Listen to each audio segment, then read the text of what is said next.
Hello everyone, आज है 24 अगस्त और आज इस वीडियो में हम बात करने जा रहे हैं फ्यूचर रिटेल, जिसको हम बिग बाजार के नाम से भी जानते हैं। देखिए, एक बहुत बड़ी रैली हमें इसके शहर में देखने को मिली थी और उसके बाद एक बहुत बड़ी गिरावट भी हमें यहाँ पर देखने को मिल रही है। 113 रुपए के आसपास ये शेयर आ चुका है, 7.5% जितनी आज यहाँ पर हमें गिरावट भी देखने को मिली है। इस वीडियो में हम बातचीत करेंगे कि फ्यूचर रिटेल के शेयर में खरीदारी करने का सही मौका है कि नहीं, और जिन्होंने खरीदारी की है उनको यहाँ पर क्या करना चाहिए।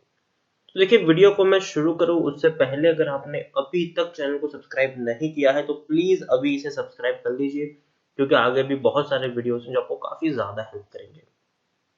तो चलिए शुरू करते हैं। तो फ्यूचर रिटेल का शेयर अभी 113 रुपए के आसपास ट्रेड करा है। आज 7% की यहाँ पर हमें गिरावट देखने को मिली है। पिछले एक महीने की बात करें तो 18% का ग्रोथ जरूर है। 95 रुपीज के आसपास शेयर था, एक बड़ी रैली आई, 116 रुपए तक पहुंचा। बाद में कंटिन्यूस शेयर टूट के नीचे आया, 99 रुपीज तक पहुंचा। बाद में 2 ही दिन में ये शेयर 127 रुपए तक चला गया। लेकिन अब पिछले 2 दिनों से इसमें गिरावट आई है और शेयर 113 रुपए तक पहुंच चुका है। पिछले एक साल की हम बात करें तो 71% की भयंकर गिरावट है। 410 रुपए तक का हाई था, शेयर कंटिन्यू से टूटा है। बीच बीच में बाउंस बैक किया, फिर गिरावट आई, फिर तेजी आई, फिर गिरावट आई, फिर तेजी आई, फिर गिरावट आई। पिछले 3 साल में अगर हम देखें तो फ्यूचर रिटेल का शेयर 77% टूट चुका है। 640 रुपए की लेवल से कंटिन्यू से टूटा है।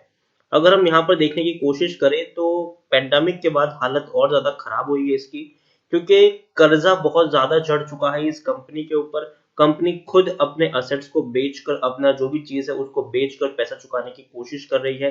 कंपनी की बातचीत चल रही है रिलायंस इंडस्ट्रीज के साथ कि भैया रिलायंस इंडस्ट्रीज को वो कुछ अपना हिस्सा बेच दे और बाद में थोड़ा सा जो पैसा आए उससे कहीं ना कहीं कर्जा चुका सकेंगे।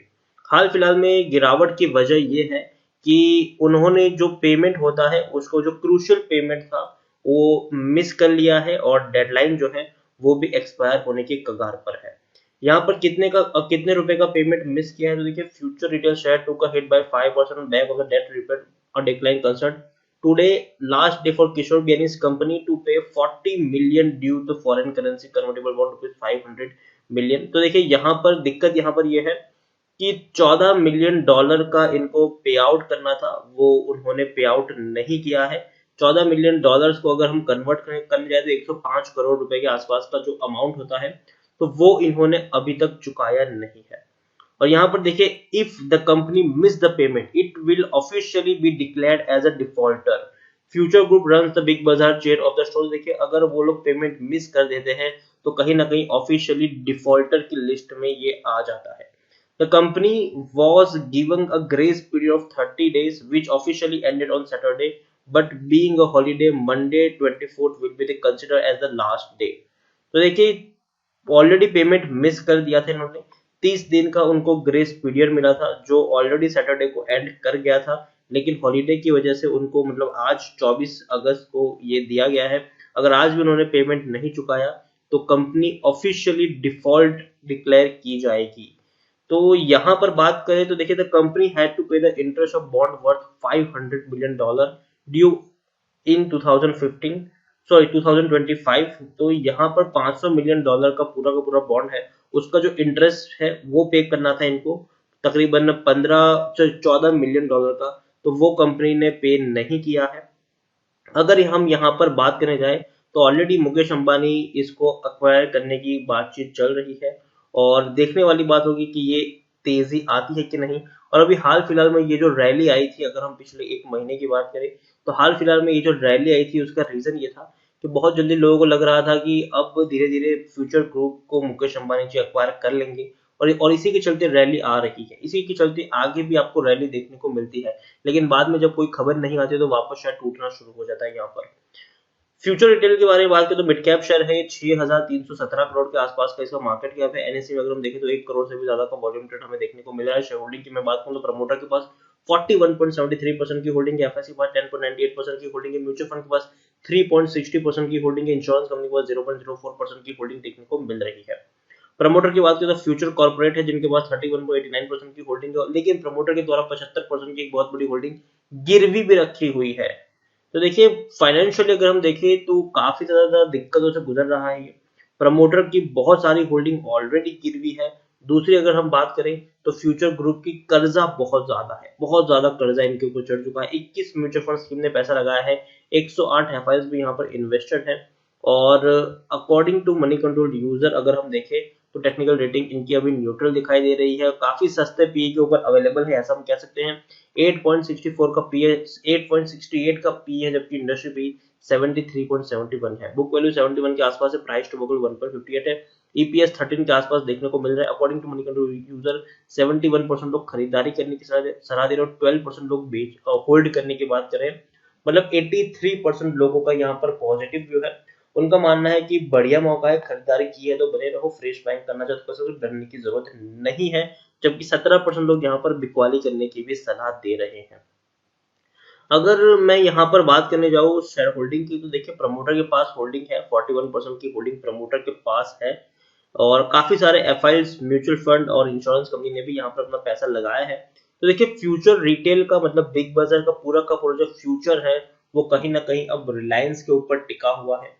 अगर रिलायंस इंडस्ट्रीज इसको अक्वायर कर लेती है तो याद रखिए शेयर में रैली आएगी। लेकिन जब तक इसका एक्विजिशन नहीं होता है तब तक ये शेयर प्रेशर में रहेगा, तब तक आपको थोड़ी थोड़ी देर में गिरावट भी देखने को मिल जाएगी।